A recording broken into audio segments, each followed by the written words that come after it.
নাসিরউদ্দিন পাটোয়ারির আসনের ব্যাপার আপনারা সবাই জানেন, এটা আমাকে বড় করে আর বলতে হবে না। সেখানে কি হয়েছে,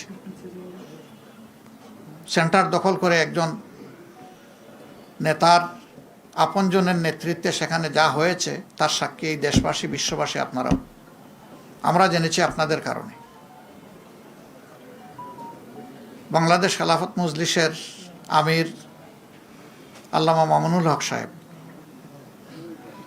নাসিরউদ্দিন পাটোয়ারির ওখানে যে কারণে অন্য একজন প্রার্থীর পক্ষে ব্যালট অ্যাকসেপ্ট করা হয়েছে, ঠিক একই কারণ বিদ্যমান থাকা সত্ত্বেও মৌলানা মামুনুল হক সাহেবের পক্ষে এটা অ্যাকসেপ্ট করা হয়নি।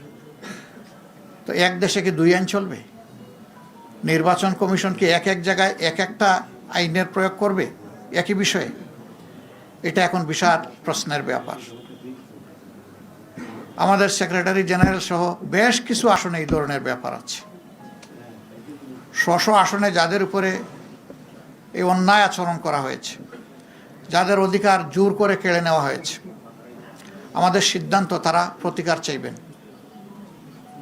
সুনির্দিষ্ট সময়ের ভিতরে যদি আমরা প্রতিকার পাই তাহলে এক কথা, কিন্তু যদি না পাই তাহলে এখানেও আমরা বাধ্য হব আমাদের পথ ধরতে। আমরা আশা করব নির্বাচন কমিশন শুভবুদ্ধির উদয় হবে এবং তারা ন্যায় ইনসাফ করবেন। না করলে দায় তাদেরকে নিতে হবে। আমরা এখনো বলবো, দেশকে আমরা ভালোবাসি, ভালোবাসার জায়গা থেকে আমরা দেশের শান্তি শৃঙ্খলা এবং দেশের ঐক্য চাই।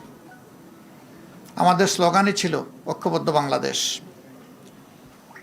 ঐক্যবদ্ধ বাংলাদেশে থাকতে হলে পরস্পরকে সম্মান করেই থাকতে হবে।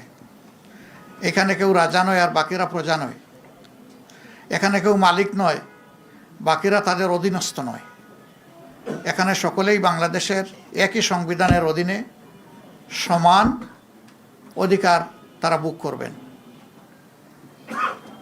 অতীতে ফেসিবাদের বিরুদ্ধে আমাদের লড়াই হয়েছে। আমরা আশা করেছিলাম যে এই কালো অধ্যায়ের অবসান হোক, কিন্তু যদি আবার এটা ফিরে আসে আমরা লড়ে যাব, আমরা থামবো না ইনশাআল্লাহ। এখানে কোনো ছাড় দেব না।